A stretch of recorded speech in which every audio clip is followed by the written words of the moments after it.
지난 설교에서 성도들이 구원받기 전에 과거의 상태는 어떠했나 말씀드렸습니다.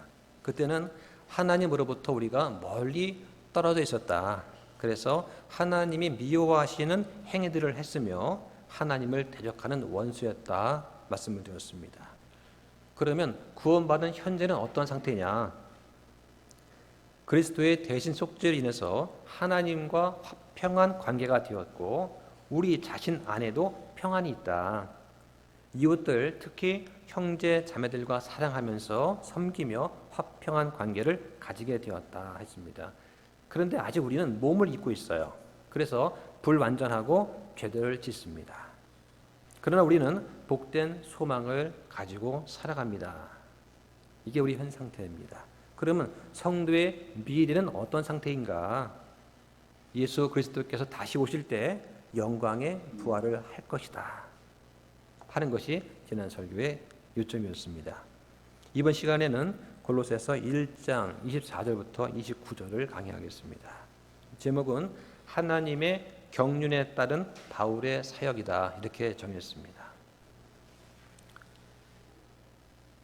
오늘 방금 읽은 이 말씀의 본문의 상황이 어떠냐? 바울을 대적하고 있던 자들이 있었는데 그들은 사도인 바울이 로마의 죄수로 지금 갇혀 있다, 감금되어 있다 하는 그런 사실을 크게 부각시켰습니다. 그리고 골로새에 있는 거짓 교사들은 아마 바울을 조롱하면서 이 사실을 복음의 진리에 대응하여 싸우는 무기로 아마 섰을 겁니다. 그런데 바울은 이러한 비난을 오히려 골로새 교인들과 친밀한 관계를 갖는 도구로 사용합니다. 그래서 24절에 보면 바울이 기뻐한다고 합니다. 다시 한번 읽어보겠습니다. 나는 이제 너희를 위해 내가 고난 당하는 것을 기뻐하고 그리스도의 고난들 뒤에 있는 것을 그분의 몸, 곧 교회를 위해 내 육체 안에 채우노라 하였습니다. 어떻게 고난 당하는데 기뻐할 수 있을까요? 나에게 불행과 고통과 어려움이 닥쳤을 때 기뻐할 수 있는 것은 그 기쁨이 내가 가진 것이 아니기 때문에 그렇습니다. 그 기쁨의 원천이 내 자신의 것이 아니기 때문에 그렇습니다. 우선 바울은 예수 그리스도 때문에 고난을 당하는 것을 기뻐하고 있습니다.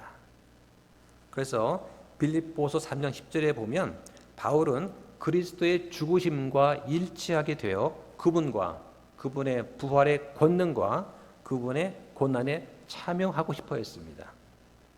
바울은 다른 사도들처럼 예수 그리스도의 이름으로 인해서 수치당하는 일에 합당한 자로 여겨진 것을 기뻐했습니다. 여러분 어릴 때 혹은 전에 복음을 전도하다가 저 예수쟁이 하면서 비난 한번 들어보셨습니까? 그 비난을 들어보시면 그때 기분이 어떻던가요? 수치스럽습니까? 아닙니다. 기쁩니다. 나보고 예수쟁이라고? 그러면 나하고 예수님을 서로 연결져서 보는 거 아니야? 그럼 내 말과 행동에서 예수님이 드러났나? 은근히 기쁩니다. 즐겁습니다. 그래야 진짜 예수쟁이입니다. 그리스도인은 도둑질이나 악행 때문에 고난 당해서는 안 됩니다. 그러나 그리스도로 인해서 고난 당하는 것은 영광스러운 일입니다. 의로 인해서 핍박을 받고 그리스도 때문에 사람들이 우리를 욕하고 핍박하며 거짓말로 우리를 공격할 때 우리한테 복이 있다고 하십니다. 그래서 하늘에서 우리의 보상이 크다고 마태복음 5장 12절에 말씀하십니다. 바울이 기뻐하는 두 번째 이유는 이방인들 때문에 고난을 받는 것입니다. 바울은 이방인의 사도로 부르심 받았습니다. 바울이 감옥에 지금 갇혀 있죠? 그것은 이방인에 대한 사랑 때문에 갇혀 있는 것입니다. 바울은 예루살렘에서 거짓 고소로 체포당했습니다. 유대인은 바울이 이방인들이라는 단어를 쓰기를 기다렸습니다. 유대인들은 배타적인 선민의식, 우월의식을 갖고 있었습니다. 그래서 유대인들을 막 격분시키고 바울을 사형에 처하도록 요구하게 만든 단어가 있었는데 그게 바로 이방인들이라는 단어였습니다. 왜냐하면 바울은 이방인도 구원받을 수 있다고 했기 때문입니다. 어떻게 이방인이 구원을 받나? 그 말에 유대인들은 경로했습니다. 그래서 정식 재판조차 없이 바울을 죽일 것을 요구했습니다.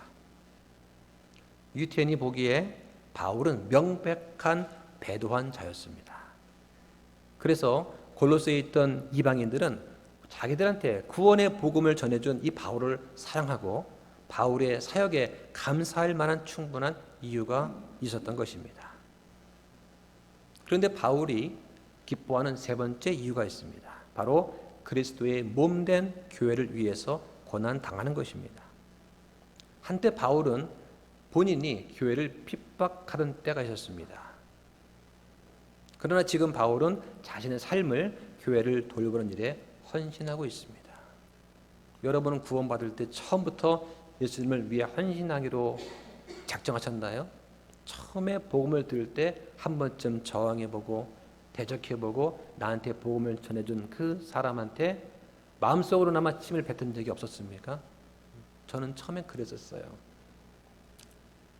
그러나 일단 복음을 접하고 구원을 받고 나니까 모든 것이 달라 보입니다. 바울은 지금 그것을 깨닫고 있습니다. 바울은 핍박을 받으면서 내가 어떻게 하면 이 고통에서 벗어날까 하는 것을 구하지 않았습니다. 오히려 하나님께서 얼마나 나를 이 일에 사용하실까 하는 것을 구했습니다. 바울이 죄수라는 사실은 교회에 대한 그의 사역을 멈추게 하지는 못했습니다. 그러나 주목해야 될 중요한 사실은 이러한 고난들이 십자가에서 그리스도께서 당한 고난에 비하면 아무것도 아니라는 것입니다.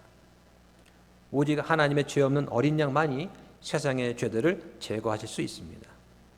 바울은 24절에서 그리스도의 고난들 뒤에 있는 것을 그분의 몸, 곧 교회를 위해 내 육체 안에 채운다고 말합니다. 그리스도의 희생적 고난은 끝이 났지만 그분의 몸된 교회는 여전히 고난을 받고 있습니다. 왜냐하면 우리가 그리스도의 믿음을 지키고 있기 때문입니다. 교회의 머리 되시는 예수님은 자신의 몸된 교회가 받는 고난과 고통을 느끼고 계십니다. 저와 여러분이 지금 이 대구 지역의 올바른 신약교회를 세우려고 애쓰는 것을 예수님이 아시고 느끼고 계신다고 저는 믿습니다. 바울은 한때 사도행전 9장에서 예수님을 비박했지만 지금은 그분의 발자취를 묵묵히 따라가고 있습니다. 하지만 바울은 불평하지 않았습니다. 그리스도의 고난이 우리 안에 넘치는 것 같이 우리의 안위도 그리스도로 말미암아 넘치는다고 고린도후서 1장 5절에 말합니다. 만약 바울이 당시 유대인과 협상을 하고 이방인에 대한 사역을 잠시 멈추었다면 그는 상당한 고난을 아마 피했을 수 있을 겁니다. 그러나 바울은 자신의 안전과 안락함을 위해서 사역의 부르심을 포기할 수가 없었습니다. 25절 한번 보겠습니다. 내가 교회의 사역자가 된 것은 너희를 위해 내게 주신 하나님의 경륜에 따라 하나님의 말씀을 성취하려 함이냐 맞습니다. 바울은 하나님의 부르심에 따라서 교회의 사역자가 되었습니다.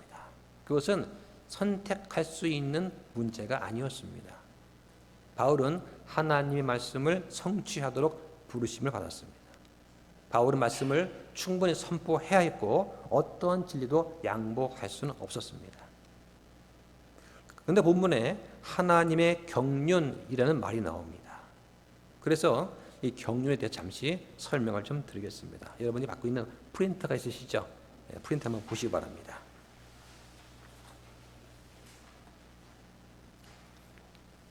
자, 그 프린트에 보면은 앞쪽 면에는 시대와 경륜이 있고요. 뒷면에는 율법과 은혜라고 하는 프린트가 있습니다. 경륜이라는 말이 나오는데요. 이게 dispensation이라 부릅니다. 그래서 이 경륜이라는 말은 다른 말로 세대란 뜻이고요. 또는 경영 체계 또는 청지기직이라는 뜻입니다. 그래서 이 경륜이란 말의 중심 개념은 집안의 일을 관리하거나 집행하는 것입니다. 사도 바울은 에베소서 1장 10절, 3장 2절, 그리고 골로새서 1장 25절, 26절에서 세대라는 말을 언급을 합니다. 잠깐 좀 설명을 드리면 이 성경을 바르게 이해하려면요, 성경이 점진적 계시를 갖고 있다 하는 사항을 좀 아셔야 됩니다. 점진적 계시라고 하는 것은 하나님의 메시지가 한 번에 탁 주어지는 것이 아니라 연속적인 행위와 다양한 배경을 가지고 있는 많은 사람의 마음과 손을 통해서 계시가 되었다 하는 것입니다. 그래서 성경에 보면 여러 가지 사건이 나옵니다. 예를 들면은 사람의 타락, 그 다음에 노아 시대 대홍수, 바벨탑 심판, 아브라함의 부르신 것, 율법을 수여하는 것, 그리스도의 십자가 처형, 성령 강림, 예수 그리스도의 재림, 이러한 사건들이 나오는데 이런 사건들 사이의 기간을 보통 세대라고 부르는 겁니다. 그래서 모든 경륜, 모든 세대에 걸쳐서 사람은 구원받는 방법이 똑같습니다. 바로 믿음을 통해서 은혜로 구원을 받습니다. 그래서 하나님의 방법은 아주 간단해요. 은혜의 행위를 더해서는 안 되는 것입니다. 다만 우리가 이 세대라든가 경륜 같은 것을 공부하는 이유는 뭐냐면 세대를 제대로 구분하지 않게 되면 성경 해석에 문제가 생깁니다. 그래서 예를 들면 이런 거죠. 그 성경을 해석할 때는 문자적 해석을 합니다. 반대말은 영적인 해석이 되겠죠. 그래서 성경에서는 구약에 나오는 이스라엘과 신약에 나오는 교회는 서로 다르다고 분명히 말해줍니다. 그런데 장로교나 천주교에서는 신약의 교회가 구약의 이스라엘을 대체했다 하는 이스라엘 대체 신학을 가리킵니다. 그러다 보니까 성경이 풀리지가 않아서 성경을 영위하게 됩니다. 그래서 예수님이 오시기 전에 7년의 환란이 있고 그리고 천년 왕국이 이루어진다는 말을 쓸 수가 없어서 지금 이 시간이 천년 왕국이다 라고 말을 하게 되는 것이죠. 이게 다 끝나야 그래야 환란이 온다. 근데 이 기간이 언제일지는 모른다 라고 하는 겁니다.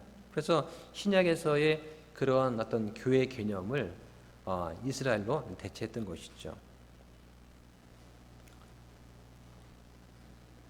그래서 이 인류를 향한 하나님의 목적은 단순히 사람을 구원하는 것이 아니라 하나님 자신이 영광을 받는 것이다 하는 것이 이제 중요한 사항이 되겠습니다. 그래서 거기 그림을 한번 보시죠. 그림 보시면 먼저 시대와 경륜에 자세히 보시면 거기 숫자가 적혀 있습니다. 그래서 1번부터 거기에 8번까지 적혀 있죠. 자, 거기 가운데 보면 이제 A가 있는데 A가 이제 알파입니다. 맨 뒤가 오메가가 있고요. 처음과 끝입니다. 자, 거기 이제 맨 앞에 보면은 1번 밑에 무죄경륜이라고 있습니다. 무죄경륜. 이것은 아담과 하와가 범죄하기 이전의 세대를 말하는 것입니다. 두 번째가 양심경륜입니다. 이것은 아담이 타락해서 노아 때까지를 말하는 것이죠. 그 기간을 양심경륜이라고 합니다. 그래서 사람은 양심이 있기 때문에 하나님 앞에서 회개 보고할 책임을 지니고 있는 것입니다. 이 양심의 소리는 하나님의 소리를 감지하는 중요한 기능인데요. 근데 이 양심의 가치가 사람의 혼의 타락 때문에 크게 손상을 입었습니다. 그래서 판단을 굽게 만들고 뒤틀리게 만들었습니다. 그 대표적인 예가 바울이 스스로 양심에 의지해서 그리스도를 따르는 일을 핍박한 사건입니다. 바울은 양심대로 한 거죠. 그럼 세 번째가 정부경륜이라고 합니다. 노아 때부터 아브라함 때까지를 정부경륜이라고 합니다. 창세기 9장 6절에 노아 홍수가 끝난 다음부터 이 정부라고 하는 시민 정부가 처음 출생하게 됩니다. 그래서 사형 제도도 이때 생깁니다. 그래서 계획적인 살인에 대해서는 살인자에 대해서는 사형에 처한다고 하는 그런 사형 제도가 생긴 것입니다. 네 번째가 약속 경륜입니다. 아브람 때부터 모세 때까지를 약속 경륜이라고 합니다. 그래서 약속은 두 가지가 있습니다. 첫 번째는 주님께서 아브라함과 맺었던 언약이 있어요. 두 번째는 시내산에서 모세하고 맺은 언약이 있습니다. 이 약속 경륜입니다. 그래서 모세 율법을 준수하는 것, 이런 것들을 말하는 것입니다. 다섯 번째가 율법 경륜입니다. 모세 때부터 그리스도 때까지를 율법 경륜이라고 합니다. 그 성경에서 율법 그러면은 보통 하나님 말씀 전체를 가리키는데 또는 구약 성경 그 중에서도 모세 오경을 가리키기도 합니다. 여섯 번째가 은혜 경륜입니다. 자, 그리스도가 오신 이후부터 저 그리스도까지 지금 우리가 살고 있는 것이 은혜 경륜에 살고 있는 것입니다. 그래서 잠깐 뒷면을 보시면 거기에 율법과 은혜라고 하는 걸 비교해서 그림이 설명이 되어 있습니다. 그래서 거기 맨 처음에 보면은 이제 그 모세와 예수님을 둘은 비교할 수가 있는데요. 모세는 하나님께 종으로 충성합니다. 율법이에요. 예수님은 하나님께 아들로서 충성합니다. 이게 은혜입니다. 그래서 율법 아래서는 양이 목자를 위해 죽어요. 근데 은혜에서는 목자가 양을 위해 죽습니다. 율법은 거룩함을 요구하는데 은혜는 거룩함을 줍니다. 율법은 저주를 말하고 은혜는 죄들의 용서를 말합니다.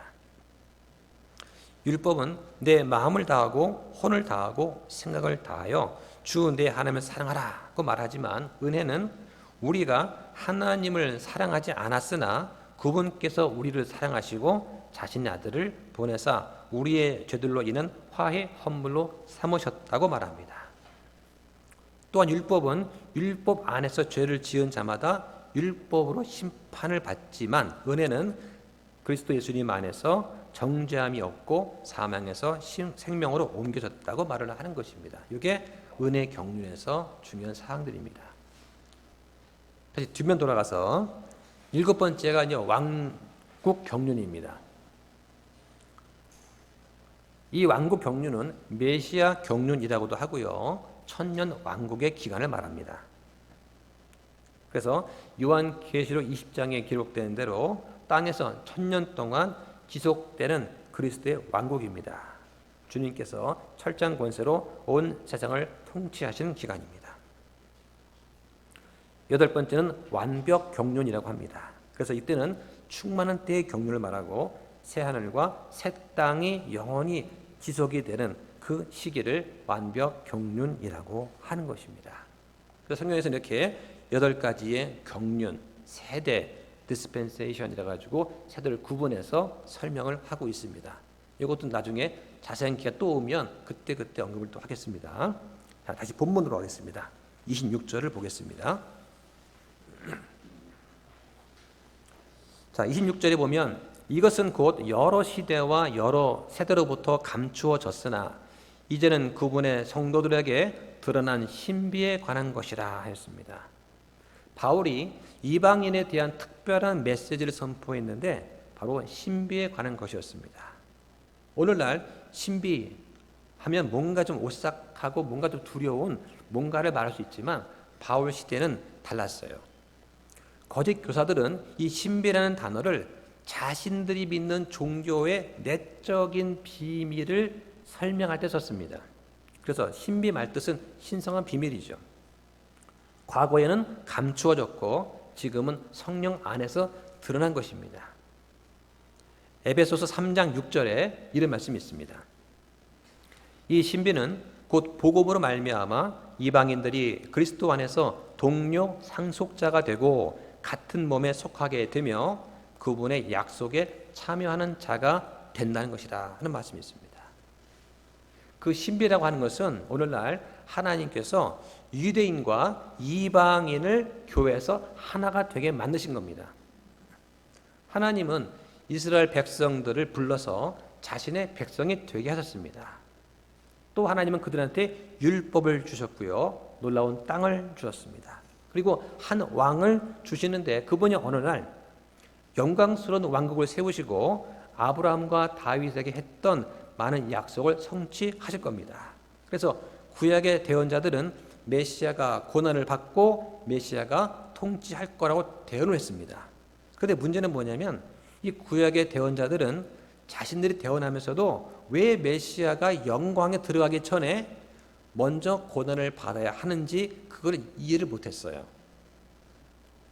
예언대로 예수님은 이 땅에 오셨고 백성들한테 거부를 당했고 십자가에 못 박히셨습니다. 그분은 다시 일어나서 하늘에 올라가셨습니다. 그런데 메시아가 고난받고 곧 통치할 거라고 했는데 올라가셨습니다. 그래서 이스라엘 사람들은 당황한 거죠. 그렇다고 해서 이것이 이스라엘에게 약속하신 하나님의 왕국이 포기되었느냐? 그건 아닙니다. 하나님은 새로운 프로그램을 시작하신 거죠. 이것은 뭐냐면 구약의 대언자들에 의해 한 번도 설명된 적이 없는 하나님의 사역, 즉 교회입니다.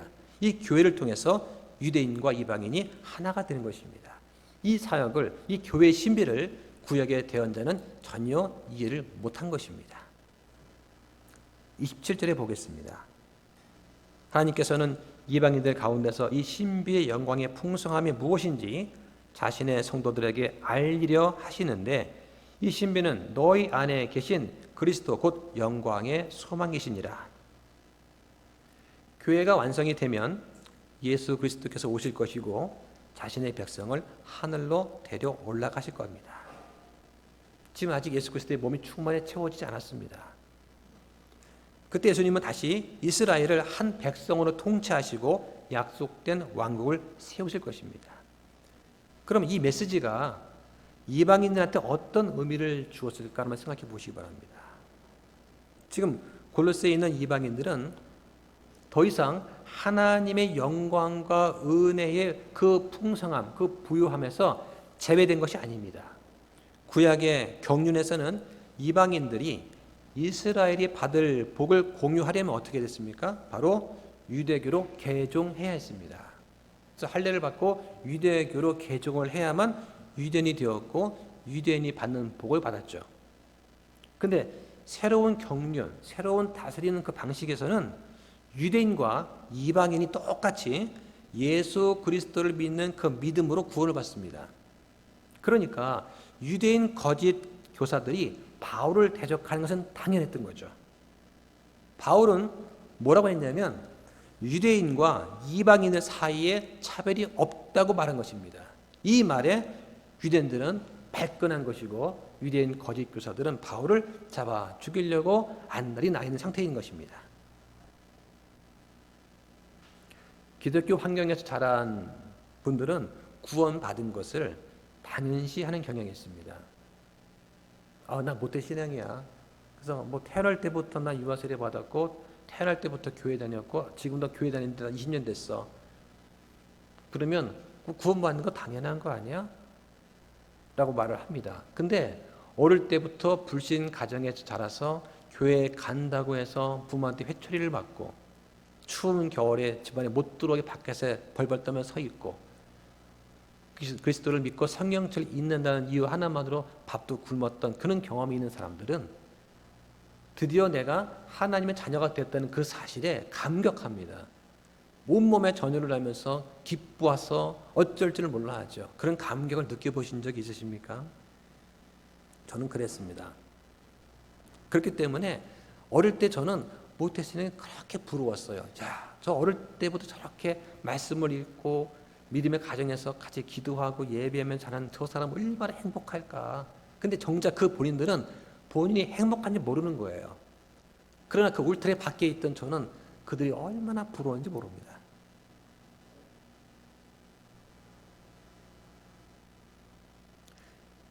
한때 이방인들은 하나님의 언약 바깥에 있었습니다. 그런데 지금 그들은 믿음으로 하나님의 자녀로 들어와 있습니다.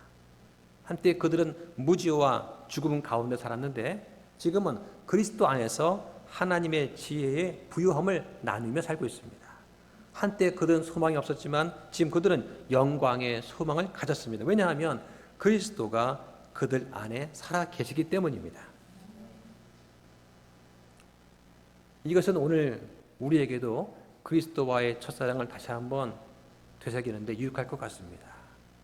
지금은 주님의 사랑이 당연한 것처럼 느껴지지만 여러분들 처음 구원받을 때 또는 예전에 산에 가서 기도하면서 나무 뿌리 흔들 때 어떻습니까? 진짜 내 모든 거 다 바쳐서 주님만 사랑하겠다고 하지 않았습니까? 근데 그 첫사랑 싹 잊지는 않았나요?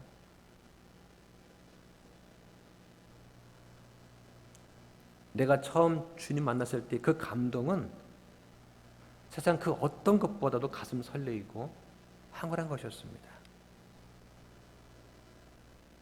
근데 주님께서 우리를 항상 그 첫사랑 했을 때의 그 상태를 우리를 계속 봐주신다는 거죠. 28절을 보겠습니다. 우리가 그분을 선포하며 각 사람에게 경고하고 모든 지혜로 각 사람을 가르침은 우리가 각 사람을 그리스도 예수님 안에서 완전한 자로 드리고자 함이니라. 지금까지 우리는 복음 전도자 바울의 모습을 보았습니다. 그는 복음을 선포했고 이방인을 위해 고난을 당했습니다. 이제부터는 기도하는 전사 바울, 각 성도들을 위해서 기도하며 믿음에서 성장하기를 바라는 바울을 만날 차례입니다. 28절에서 그분은 당연히 예수 그리스도를 가리킵니다. 당시 거짓 교사들은 철학과 헛된 속임수로 자신을 드러냈습니다. 그리고는 자신이 가지고 있는 영적인 지식을 배우라고 하면서 가르쳤습니다. 그러나 바울은 단 한 분만을 선포했습니다. 거짓 교사는 먹는 것, 마시는 것, 거룩한 날에 대해서 월삭과 안식일 등에 대해서 사람들을 판단하고 정죄를 했습니다. 하지만 바울은 그리스도 한 분만을 드러냈습니다. 이것이 참된 사역인 것입니다. 선포한다는 말은 전달자로서의 권위를 가지고 알려준다는 뜻입니다. 바울은 그러나 동시에 경고도 했습니다. 올바른 진리를 선포하는 것도 중요하지만 하나님의 사람들한테 적들의 거짓말에 대해서 바르게 가르치는 것도 필요합니다. 사실 하나님의 백성들은 깨어서 서로에게 훈계를 하는 일도 필요하다고 골로새서 3장 16절에 말하고 있습니다. 그래서 교회 내에서 질서를 어기고 자꾸 자신을 드러내면 안 되는 것이죠. 바울은 자신을 지역교회의 영적인 아버지라고 여겼고 따라서 자신의 자녀들을 훈계하는 것이 자신이 할 의무라고 생각했습니다. 바울은 진리를 가르치는 교사였습니다. 사람들을 경고하는 것만으로는 부족합니다. 우리는 하나님의 진리의 말씀을 서로 가르쳐야 됩니다. 예를 들어서 우리가 한 사람을 그리스도께 인도했다고 합시다. 그럼 그 다음에 뭘 해야 되나요? 교회에 인도했으면 끝인가요? 그 사람한테 믿기 전에 살았던 악한 풍습과 생활 방식에서 벗어나도록 훈계하고 경고해 줘야 됩니다.